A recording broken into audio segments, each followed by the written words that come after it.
Webinar में जुड़े सभी लोगों का स्वागत है। आज गिरनारी मंडल का 500 वेबिनार नंबर 502 502 वेबिनार नंबर 502 आज के वक्ता हैं अहमदाबाद से वैद्य श्री सुधेंदु त्रिपाठी साहब, जो हमें औषध निर्माण भाग 2 में औषध कैसे निर्माण होता है इसके बारे में जानकारी देंगे। तो श्री वैद्य श्री सुधेंदु त्रिपाठी साहब से अनुरोध है कि वो अपना वक्तव्य शुरू कर सकते हैं। नमस्कार सर। जय धन्वंतरी। जय धन्वंतरी। जय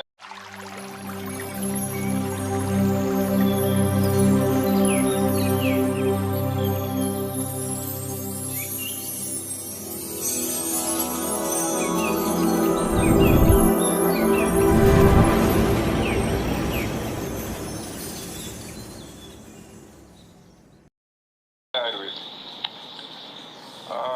भगवान भोलेनाथ को प्रार्थना करते हुए मैं शुरू करता हूँ। त्र्यंबकं यजामहे सुगंधिं पुष्टिवर्धनम् उर्वारुकमिव बन्धनात् मृत्युर्मुक्षीयमामृतात्। साथ में ही जनों को प्रणाम करता हूँ। गुरुर्ब्रह्मा गुरुर्विष्णु गुरुर्देवो महेश्वर गुरु साक्षात् परम ब्रह्म तस्मै श्री गुरुवे नमः। पिछले वेबिनार में हम लोगों ने भेषज निर्माण में किन किन चीज़ों का ध्यान रखना चाहिए, आयुर्वेद का क्या प्रारूप है, किस तरीके से उसके अष्टांग हैं जो अलग अलग विधाओं की तरफ लेके जाते हैं, क्या त्रिबंध है, त्रिदोष क्या है, लक्षण क्या है, और इस तरीके से अलग अलग सिद्धांत और परिभाषाओं के बारे में सुना और समझा, ताकि यह समझ में आ सके कि औषधियों का किस तरीके से प्रयोग होता है और किन किन विधियों का प्रयोग करके औषधियां बनाई जाती हैं। आज हम लोग कुछ विशिष्ट प्रकार की औषधियों के बारे में जानेंगे और अगले वेबिनार में भी जो अन्य औषधियां बच जाती हैं, औषधियों के प्रकार बच जाते हैं, उसके बारे में जानेंगे। और फिर भेषज का जो योजना है, किस तरीके से लोगों को देना है, किस रोग में किस तरीके से प्रयोग होगा, उसके बारे में जाना जाएगा। तो मैं शुरू करता हूँ। और वैसे तो मैं बहुत ज़्यादा जानकार नहीं हूँ, लेकिन जिस तरीके से गुरुजनों के आशीर्वाद से शुक मुनि शुकदेव बन गए, उसी तरीके से मैं भी आशा करता हूँ कि मेरे गुरुजनों का जो आशीर्वाद है उससे मैं भी आपकी आशाओं पे पूर्ण उतरूंगा। सबसे पहले बात करते हैं चूर्ण की।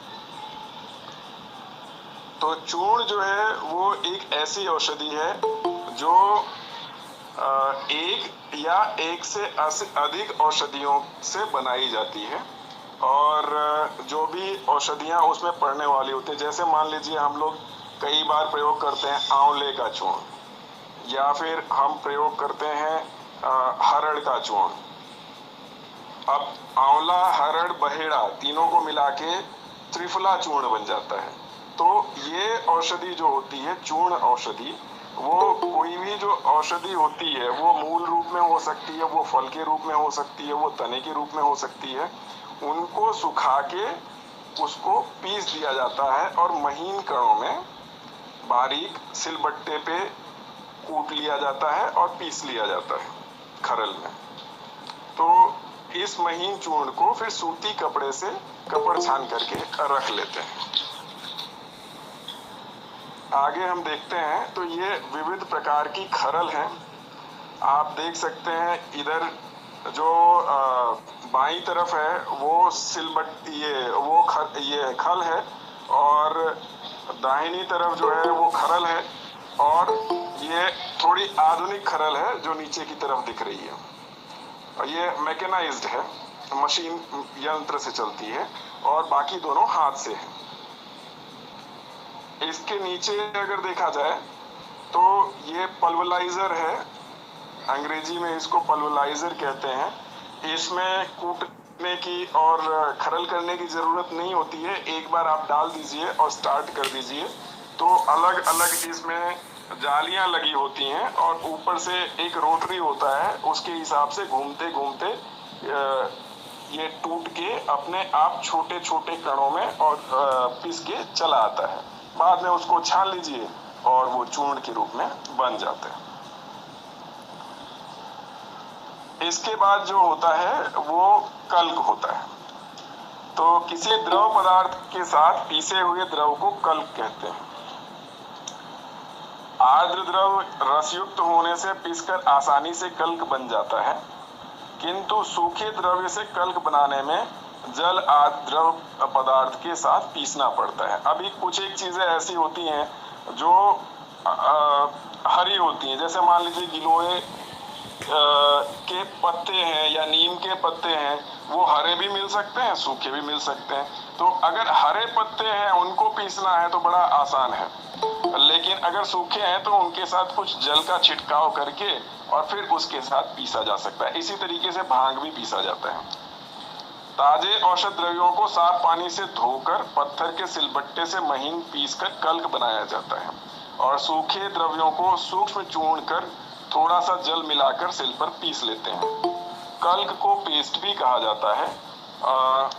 वर्तमान में ग्राइंडर मिक्सचर मशीन द्वारा यह कार्य आसानी से हो जाता है। ये एक ग्राइंडर मिक्सचर मशीन है जो कि इंडस्ट्रियल टाइप की है। अपने घर में जो मिक्सी होती है उसका भी प्रयोग किया जा सकता है अगर छोटी मात्रा में अपन को करना है। इसके बाद अगर देखा जाए तो देखते हैं, ताजा औषधि हो तब बिना जल के अथवा शुष्क द्रव चूर्ण में जल डालकर शिला पिष्ट कर कल्क तैयार कर लेना चाहिए। प्रक्षेप एवं आवाप इसके ही अन्य नाम हैं।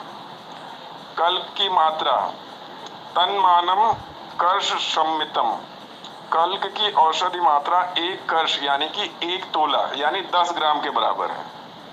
कल्क में प्रक्षेप जो लगते हैं वो ये हैं, शहद, घृत तेल डालना हो तो दुगनी मात्रा में डालें, मिश्री गुड़ समान मात्रा में डालनी चाहिए। द्रव्य यानी कि स्वरस, दूध, जल ये सब यदि डालना हो तो 4 गुनी मात्रा में डालना चाहिए। ताजा नींब पत्र, निस्तुष रसोन एवं मेहंदी पत्र आदि का कल्क इसी तरह तैयार करना चाहिए। आगे कल्क के बाद बात करते हैं शीत कल्पना। 1 तोला द्रव्य को मोटा कूटकर मिट्टी की हांडी या स्टील के भगोने में रखें और इस पात्र में 6 तोला प्रतप्त यानी कि गर्म जल डालकर रात्रि पर्यंत खुले आसमान में रखें। फिर प्रातःकाल हाथों से अच्छी तरह मसलकर कपड़े से छान लेते हैं। यह शीत कल्पना है। इस शीत द्रव्य में चीनी, मिश्री, गुड़ या शहद मिलाकर प्रयोग किया जाता है। शीत को हिम भी कहते हैं। हिम की मात्रा 2 पल यानी 96 ग्राम के बराबर है। प्रक्षेप निर्मित क्वाथ की सेवनीय मात्रा में यदि मिश्री मिलाना हो तब त्रिदोषानुसार वातज रोगों में चतुर्थांश, पित्तज रोगों में षष्ठमांश एवं कफज रोगों में अष्टमांश डालनी चाहिए। शहद को इसके विपरीत वातज में अष्टमांश, पित्तज में षष्ठमांश एवं कफज रोगों में चतुर्थांश मात्रा में डालना चाहिए। क्वाथ की सेवनीय मात्रा में भुना जीरा, शुद्ध गुग्गुल, क्षार, लवण, शुद्ध शिलाजीत, शुद्ध हींग, त्रिकुट आदि चूर्ण 1 क्षाण यानी 3 ग्राम, दूध, घृत, गुड़, तेल, गौमूत्र एवं औषधि कल्क डालना हो तब 1 कर्ष या 1 तोला की मात्रा डालनी चाहिए।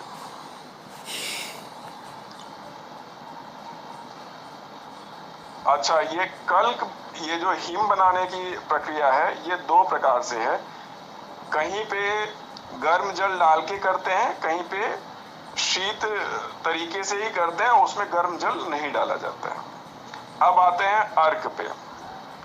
अर्कों के औषधि तत्व के रूप में होने के कारण तथा हल्का एवं शीघ्र पाकी होने के कारण अर्क पेट में जाकर शीघ्र ही अपना प्रभाव प्रकट करते हैं। इसके अलावा अर्कों के द्रव पतले रूप में होने से सेवन करने में भी आसान होते हैं। यही कारण है कि आयुर्वेदिक चिकित्सा पद्धति में अर्कों का प्रयोग दिन प्रतिदिन बढ़ता जा रहा है। आज शायद ही कोई वैद्य ऐसा मिले जो अर्कों का प्रयोग न करता हो। अर्क बनाने की विधि इस प्रकार है। जिस द्रव्य का अर्क निकालना हो वह यदि मुलायम रूप में हो तो उसे साबुत ही, जैसे अजवाइन, सौंफ, जीरा, मकोय, ब्राह्मी, शंखपुष्पी, पटोल पत्र, गुलाब पुष्प, गुलबनपसा आदि, और कठोर द्रव्य होने पर जैसे खादिर काष्ठ, चंदन, सफेद चंदन, लाल चंदन, विजयसार, नीम की छाल, गिलोय, उसबा, चोपचीनी आदि के छोटे छोटे टुकड़े करके लोहे के खलपट्टा में कूटकर जौकुड़ दरदरा चूर्ण करके सायंकाल कलईदार साफ बर्तन में या मिट्टी के बर्तन में 8 गुने साफ जल में भिगोकर ढककर रख दें। दूसरे दिन सुबह ही साफ किए हुए नाड़िका यंत्र में डालकर यंत्र के ऊपरी भाग को कपड़ मिट्टी लगाकर या प्लास्टर ऑफ पेरिस आदि से संधिरोध कर दें। पहले के जमाने में संधिरोध के लिए उड़द के आटे या गेहूं के आटे का भी प्रयोग होता था। इसके बाद यंत्र को चूल्हे या भट्टी पर रखकर नीचे आग जलानी चाहिए। यह न अधिक तेज हो न अधिक धीमी, मतलब मध्यम आंच पे हमें पकाना है। यदि आग बहुत अधिक धीमी है तब पाक सही नहीं होगा, और यदि बहुत तेज है तो जल जाएगा, तो अर्क सही से बन नहीं पाएगा। और उसमें जिस पात्र में रखा गया है ना, अगर वो मेटेलिक है, मतलब धातु का है, तो जो है जल जाएगा, और मिट्टी का है तो मिट्टी के कुछ कण भी आ सकते हैं क्योंकि ज्यादा पाक हो रहा है। आग तेज होने पर उत्ताप अधिक बढ़कर औषधि खरपाक हो जाती है, जिससे अर्क के रंग में मटमैलापन, गदलापन, कालापन आ जाता है और गंध भी हो जाती है। अतः तेज आंच से निकाले हुए अर्क सेवन योग्य नहीं होते हैं। मध्यम आग पर पकाए हुए अर्क स्वच्छ, पारदर्शक और सुगंध युक्त होते हैं। अर्क निकालते समय इस बात को विशेष ध्यान रखना चाहिए कि पात्र के ऊपरी भाग के जलाधार में डाले हुए जल में जब जब वाष्प उठने लगे तो जल निकालने की नली का कॉर्क खोलकर गर्म पानी निकालकर पुनः कॉर्क लगाना चाहिए और पानी भर देना चाहिए। ऐसा करने से अर्क अच्छा और साफ निकलता है। अभी नलिका यंत्र यहाँ पे मैंने दिखाया हुआ है। तो इस तरीके से पहले प्राचीन विधि में इसको निकाला जाता था। आप देख सकते हैं कि एक तरफ आग जलाई गई है और ये हांडी या मटका है जिसमें ये पूरा का पूरा जो हमने सामान तैयार किया था कपड़ छान कर के कूट के, और उसके बाद उसमें पानी डाल के वो गर्म होके इस तरीके से आएगा। और यहाँ पे ये जो बड़ा वाला मटका दिख रहा है उसमें पानी रखा गया है ताकि ठंडा हो सके, और उसके बाद ये जो पाइप आ रही है, नलिका आ रही है, उससे वो घनीभूत होके वाष्प वापस जल में परिवर्तित हो जाती है। ठीक है, इसी तरीके से आधुनिक यंत्र भी अभी अगले स्लाइड में हम लोग देखेंगे। आधुनिक प्रकार का यंत्र हो तो उसमें बार बार पानी बदलने की आवश्यकता नहीं रहती, क्योंकि उसकी अर्क वाष्प निकलने की नली जल भरे ड्रम में फिट कर अर्क बनाने के पात्र से फिट रहती है। इस जल भरे ड्रम में भी नीचे के भाग में उस ड्रम के ऊपर भाग की ऊंचाई पर ठंडे पानी के निचले भाग से फिट होकर आने वाला ठंडा पानी आने वाली नली में फिट रहती है, जिससे बराबर ठंडा पानी ड्रम में आता रहता है। ये आप इधर देख सकते हैं। लगभग उसी तरह की जो हमारी पारंपरिक विधि थी उसी तरह की के आज के भी यंत्र हैं। बस ये है कि थोड़ा सा ऑटोमाइजेशन हो गया है। तो आप देख सकते हैं जैसे मटका था वैसे यहाँ पे बड़ा है चैम्बर, और उसके साथ एक पाइप आ रही है। पाइप जो है एक ऐसी जगह पे आ रही है जहाँ पे ठंडे पानी का पाइप ऑलरेडी लगा हुआ है और वहाँ पे ठंडा होने का चैम्बर है। उससे एक पाइप आती है जो कि स्टोरेज टैंक में जा रही है। तो इससे उसी तरीके से काम होता है जैसे नलिका यंत्र से काम होता था। जरूरत के अनुसार अब ये तो क्या है, सामान्य या थोड़ी छोटी मोटी फैक्ट्री में इस तरीके से काम चलता है। जहाँ बड़ी फैक्ट्रियां होती हैं वहाँ पे इससे भी बड़े यंत्र होते हैं। तो ये एक समझ के लिए मैंने दिखाया हुआ है कि आधुनिक तौर पे किस तरीके का यंत्र प्रयोग होता है। जिस साइज की मोटी या ठंडा जल आने की नली फिट रहती है उसी साइज की नली ड्रम के ऊपर भाग में गर्म पानी निकलने के लिए फिट रहती है, जिससे परिणाम स्वरूप ठंडा पानी ड्रम में आता है। उतने ही परिणाम में गर्म पानी ड्रम से बाहर निकालकर थोड़ी दूर पर बने हुए हौज या रखे हुए दूसरे ड्रम में जाकर ठंडा होता है। सो जो विधि बताई मैंने उसी तरीके से है। अर्क निकाल चुकने के बाद पात्र को अलग हटाकर छेद में कॉर्क फिट करके ठंडा होने को रख दें। ठंडा हो जाने पर पात्र को ढक्कन हटाकर अर्क को नापकर प्रति 1 गैलन अर्क में आधा औंस के हिसाब से उत्तम पीसी हुई खूब सफेद खड़िया का चूर्ण मिलाकर 2 से 3 घंटे पड़ा रहने दें। खड़िया का चूर्ण मतलब जिसको हम लोग यहाँ पे पेंसिल बोलते हैं, स्लेट पे लिखने वाली जो खड़िया होती है वो है। और पहले के जमाने में पट्टी जो आती थी काली वाली उस पे गोल गोल भी खड़िया मिलती थी। कैल्शियम कार्बोनेट का एक प्रकार है ये, ठीक है। तो बाद में चार तरह के मोटे कपड़े या फिल्टर बैग से छान लें।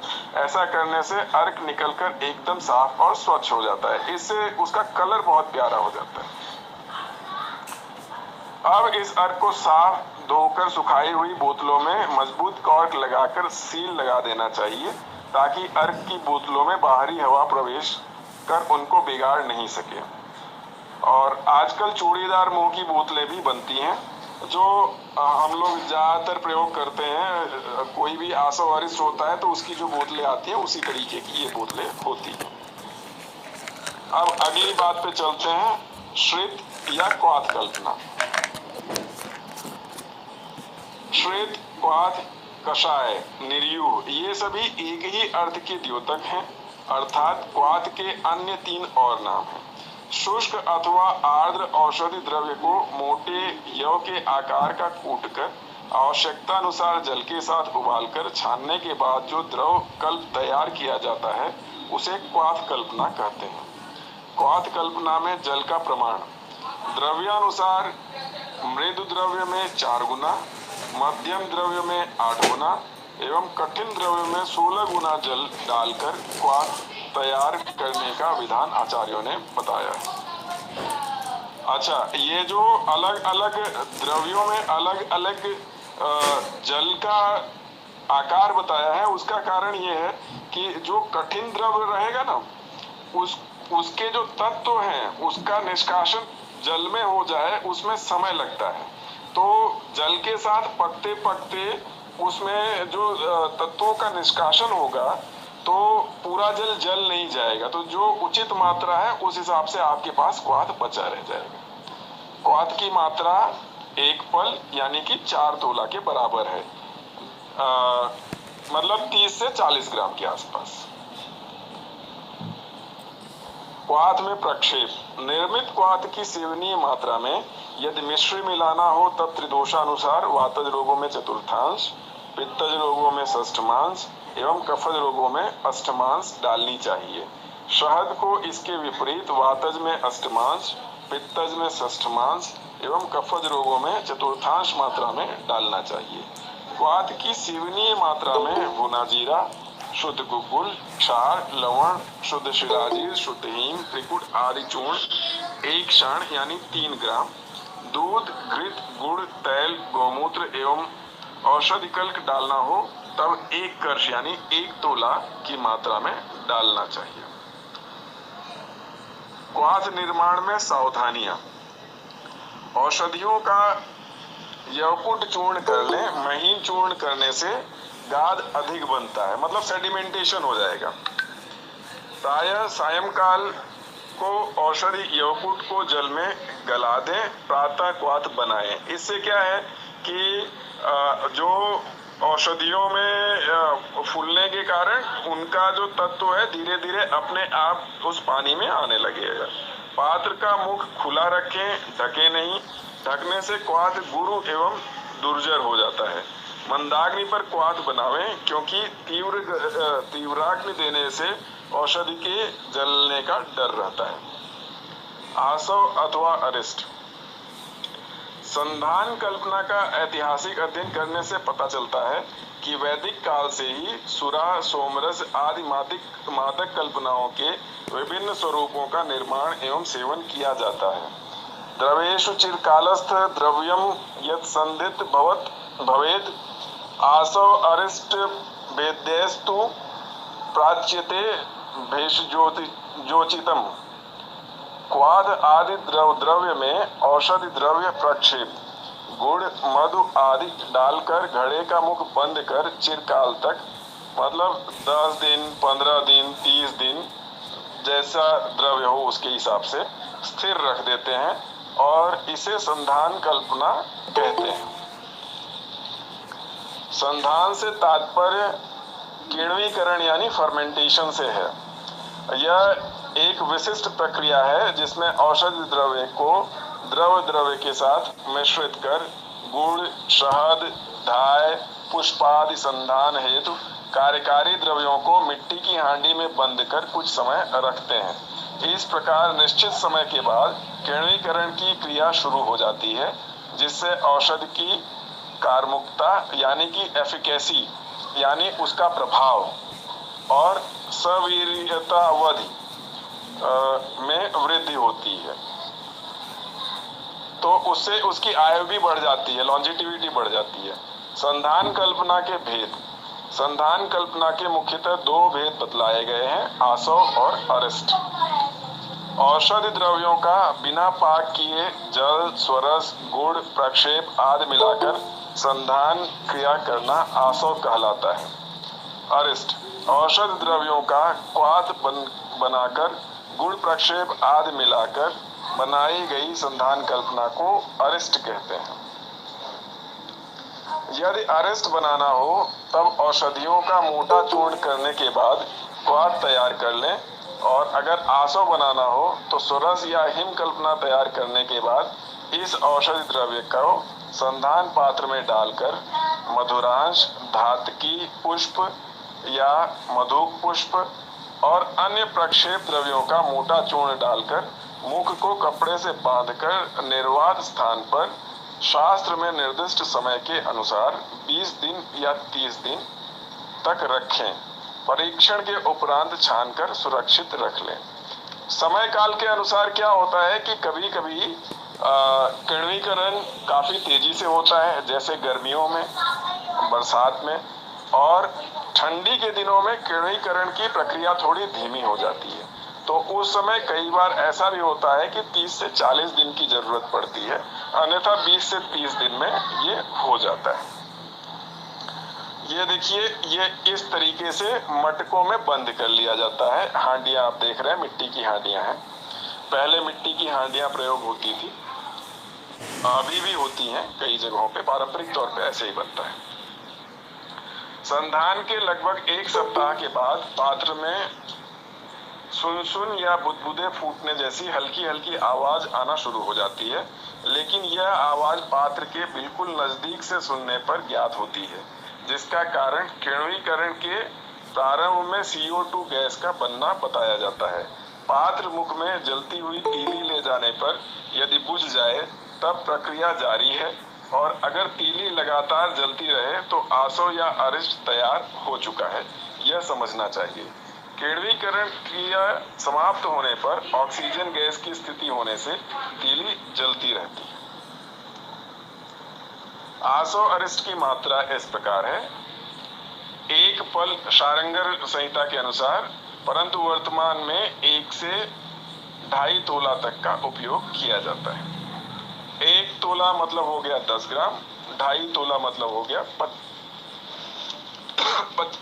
25 ग्राम के आसपास, यानी कि 25 से 30 ml। सवीरता विधि इसकी आसो अरिष्ट की ऐसा माना जाता है कि जितना पुराना हो उतना अच्छा है। एक मंत्र भी है इसके लिए: पुराणा स्वर्यो गुणैक आसो धातु रसा। आसो अरिष्ट जितने पुराने हो उतने अधिक गुणकारी होते हैं। संधान हेतु आवश्यक जानकारियां इस प्रकार हैं: औषधि द्रव्य परीक्षण: जिस औषधि को संधान हेतु उपयोग में लाना है, पहले उसका भली भांति परीक्षण कर लेना चाहिए। द्रव्य रसगुण वीर्य विपाक युक्त होना चाहिए। सड़े गले जीर्ण घुन लगे निर्वीर्य द्रव्य का प्रयोग नहीं करना चाहिए। कल्पना का चयन: कुछ द्रव्य ऐसे होते हैं जिनका आसो बनाया जाता है, कुछ का अरिष्ट, अतः विचार कर द्रव्य की स्वरस क्वाद आदि कल्पनाओं का निर्माण करना चाहिए। क्वाद निर्माण करते समय शास्त्र में यदि निर्दिष्ट हो तब उतना जल डालकर अवशेष रखें। द्रव्यानुसार 4 गुना अथवा 8 गुना जल में क्वाद का चतुर्थांश या अर्धवशेष रखना चाहिए। स्थान चयन: सम्यक संधान के लिए ऐसे स्थानों की जरूरत रहती है जहां का तापमान एक समान नियंत्रित रहता हो।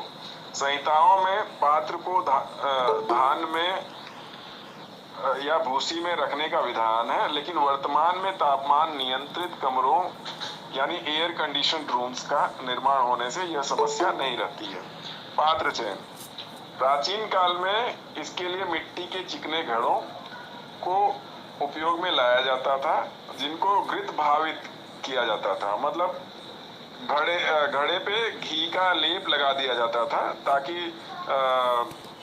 जो फंगस और बाकी सारी चीजें लगती हैं तेल और घी का प्रयोग करने से वो कम होता है, तो आपका क्वालिटी मेंटेन रहेगा। कई बार संधानोपरांत पात्र कमजोर होने से फूट जाता था और द्रव्य के चू कर निकलने से औषध भी व्यर्थ जाती थी, परंतु वर्तमान में मिट्टी के घड़ों के स्थान पर लकड़ी के ड्रम, सीमेंट की टंकियां एवं कांच के जार काम में लिए जाते हैं। ऋतु चयन: आसो अरिष्ट निर्माण हेतु वसंत एवं शरद ऋतु श्रेष्ठ मानी गई है। तापमान: अत्यधिक शीतकाल या ग्रीष्म काल में संधान प्रक्रिया सम्यक रूप से संपन्न नहीं हो पाती है, अतः पात्र को ऐसे स्थान पर रखना चाहिए जहां का तापमान 30 से 35 डिग्री सेंटीग्रेड रहता हो। चूर्ण भेद का चयन: प्रक्षेप द्रव्यों का मोटा चूर्ण डालना चाहिए, क्योंकि बारीक चूर्ण डालने से गाद अधिक बनता है। किण्वीकरण योग्य खाली स्थान: संधान हेतु डाला गया द्रव्य पात्र के 2/3 भाग तक ही होना चाहिए ताकि किण्वीकरण अच्छी तरह से हो सके। मधुर द्रव्य का मिश्रण: मधुर द्रव्य यानी कि गुड़, शहद आदि को एक साथ नहीं मिलाना चाहिए, इसको 2 भाग कर लें। प्रारंभ में आधा भाग डालें, शेष आधा भाग बाद में मिलाएं। मुख बंधन: पात्र मुख को कपड़े से बांधकर ऊपर से शराब रख दें। कपड़ मिट्टी से मुख को बंद नहीं करना चाहिए, क्योंकि संधान के दौरान बनने वाली कार्बन डाइऑक्साइड गैस न निकलने से आसो अरिष्ट शुद्धता को प्राप्त होते हैं। जलती तीली द्वारा परीक्षण करना भी संभव नहीं हो पाता। पुष्प द्रव्य मिश्रण: धातकी या मधु पुष्प को पूर्णतः धूप में सुखाकर 2-4 टुकड़े करके डालना चाहिए। गाद व्यवस्था: आसो अरिष्ट को छानकर यदि गाद ज्यादा मिश्रित हो तो उसमें निर्मली के बीज डालकर 7 या 10 दिन तक स्थिर रखना चाहिए। सुगंधित द्रव्य मिश्रण: सुगंधित द्रव्य संधान क्रिया पूर्ण होने के ठीक बाद मिलावें और 7 से 8 घंटे पात्र का मुख बंद कर फिर छानना चाहिए। परीक्षण की प्रधानता: यद्यपि संधान की अवधि का शास्त्र में निर्देश किया गया है, फिर भी परीक्षण होने पर ही प्रक्रिया को पूर्ण समझना चाहिए। ऑक्सीजन के लिए स्थान, बोतल भरते समय पूरा नहीं भरना चाहिए, लगभग 1 इंच जगह खाली रखनी चाहिए ताकि बोतल बंद करने के बाद भी संधान की क्रिया जारी रहती है, तो उसमें कोई व्यवधान ना हो, लेकिन बहुत धीरे उस समय बनने वाले ऑक्सीजन गैस के लिए जगह होना आवश्यक है। भस्म का मिश्रण, आसव और इसमें धातुओं की वारितर भस्मों को उपयोग में लाना चाहिए। लौह भस्म का मिश्रण त्रिफला प्रधान कल्पों में किया जाता है। त्रिफला स्थित कषायाम्ल और लौह भस्म को शीघ्र घोलने में सहायता करता है। अब इसके बाद देखते हैं अवलेह कल्पना। क्वाथादीनाम पुनः पाकाद घनत्वं सा रसक्रिया सोवलेहश्च लेह स्यात् न मात्रा फलोन्मिता। आचार्य शारंगर मतानुसार क्वाथ, स्वरस आदि औषध कल्पों के निर्माणोपरांत अग्नि पर पुनः पाक करते हुए गाढ़ा कर लेने को अवलेह कहते हैं। इसे ही घन, रसक्रिया एवं लेह नामों से जाना जाता है। अवलेह की सेवनीय मात्रा 1 पल बताई गई है, लेकिन आजकल यह मात्रा देश, काल, बल, रोग के अनुसार अधिक लगती है, इसलिए अन्य आचार्यों ने इसे 1 कश यानी 1 तोला 10 ग्राम के बराबर माना है। यह एक ऐसा भोजन पदार्थ है जिसे चाटकर खाया जाता है, जैसे चटनी या च्यवनप्राश। अवलेह कल्पना का निर्माण 2 प्रकार से होता है। ये जो अवलेह है इसी को यूनानी में मजून भी कहते हैं, तो इसी तरीके से मजून भी बनाया जाता है। प्रथम प्रकार जो है अवलेह का वो इस प्रकार है। स्वरस या क्वाथादि को आग पर पुनः पकाकर गाढ़ा कर लिया जाता है और बाद में उसमें चूर्ण आदि का प्रक्षेप मिलाकर तैयार किया जाता है। इसमें गुड़ मिलाना जरूरी नहीं है। इस विधि से तैयार अवलेह जल्दी खराब हो जाता है। दूसरे प्रकार के अवलेह को सुरस या क्वाथ में गुड़, शर्करा आदि मिलाकर अग्नि पर पाक करते हैं और 2 तार की चाशनी तैयार होने पर चूल्हे से नीचे उतारकर चूर्णादि प्रक्षेप मिलाकर तैयार किया जाता है। जिस अवलेह में चीनी या गुड़ मिलाकर पाक करना है उसमें चूर्ण से चीनी चौगुनी मात्रा में लेना चाहिए। जिस अवलेह में गुड़ के साथ पाक करना है उसमें चूर्ण से दोगुनी मात्रा में गुड़ लेना चाहिए। स्वरस, क्वाथादि की मात्रा चूर्ण से चौगुनी होनी चाहिए।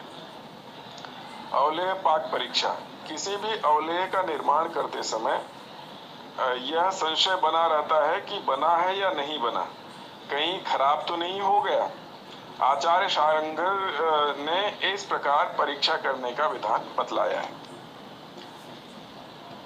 पाक होने पर तार बनना, लगभग 1.5 तार की चाशनी होनी चाहिए। कटोरी में जल भरकर अवलेह की बूंद डालने पर स्थिर रहना। प्लेट में बूंद डालने पर नहीं फैलना। प्लेट को यदि उल्टा भी किया जाए तो भी बूंद एकदम से स्थान नहीं छोड़ती है।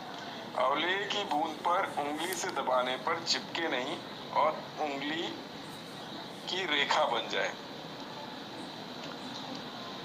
उपयुक्त जैसा च्यवनप्राश आदि अवलेह में होना चाहिए, गंध, वर्ण एवं रस की उत्पत्ति होना।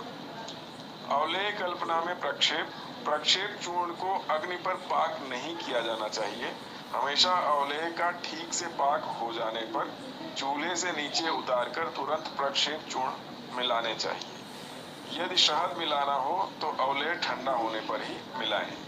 अवलेह की मात्रा 1 से 2 तोला है।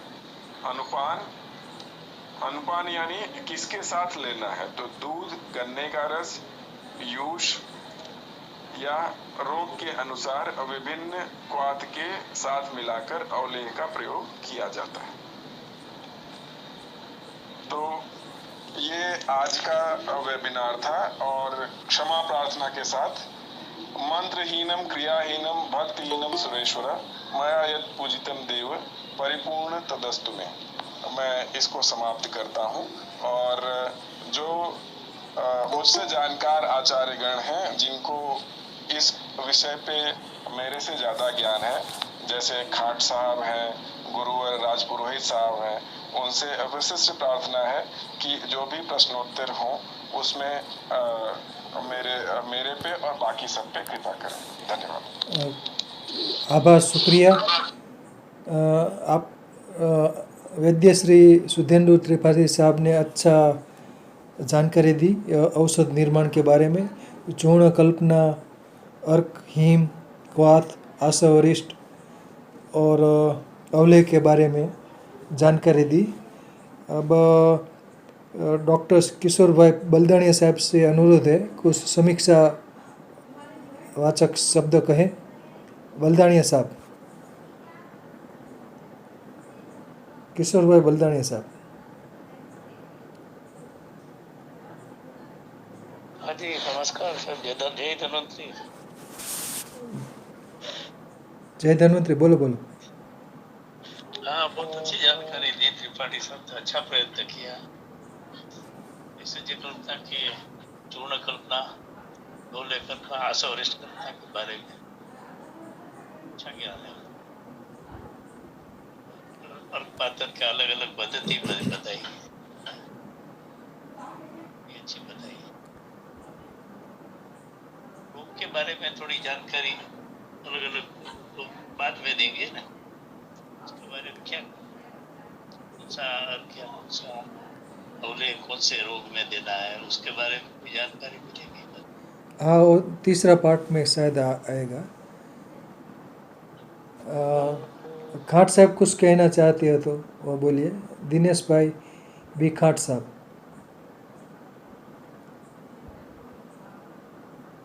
खाट साहब बोलिए।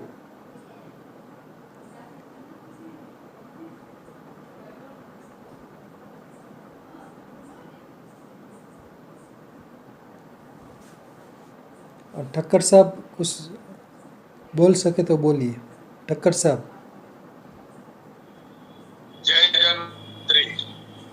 आज त्रिपाठी जी ने एक बहुत ही बढ़िया ज्ञान सबको घरेलू नुस्खे में उपयोगी जो भी जो है।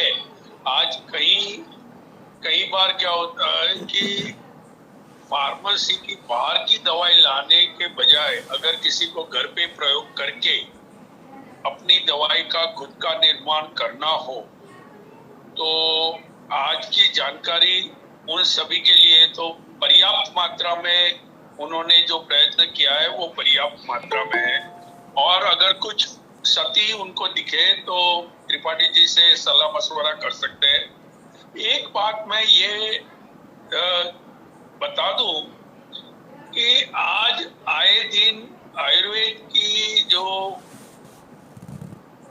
विविध कल्पनाएं हैं उस कल्पना में सुलभ कल्पना अगर घर पे निर्माण करके जैसे कि चूर्ण है या तो फिर काढ़ा है, हीम है, वाट है, तो अगर उसका प्रयोग करके घर पे निर्मित दवाई का प्रयोग करके परिणाम मिलता है तो दो फायदे हो सकते हैं। एक तो अच्छी गुणवत्ता की दवाई घर में बन सकती है और बाजारू दाम से कम दाम में अपना काम बन सकता है।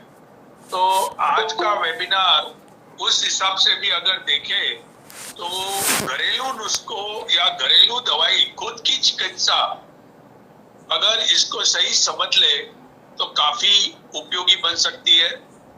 दूसरी बात, आशावरिष्ठ और अर्क की जो बात बताई, तो आशावरिष्ठ आमतौर पे बनाना थोड़ा अनुभव का, उसमें तजुर्बा का जरूरत रहती है। तो वो तो ऐसे भी जितना पुराना वैसे अच्छा, अच्छी कंपनी का अगर मिल जाए, लेकिन अगर दिलचस्पी है तो घर पे बने हुए आशावरिष्ठ काफी बढ़िया बन सकते हैं। जो उन्होंने पात्रों बताए, मिट्टी के पात्र बताए, अभी तो लकड़ी के बीम यानी लकड़ी की बैरल आ गए हैं और ज्यादातर कंपनियां उसी का इस्तेमाल करती है।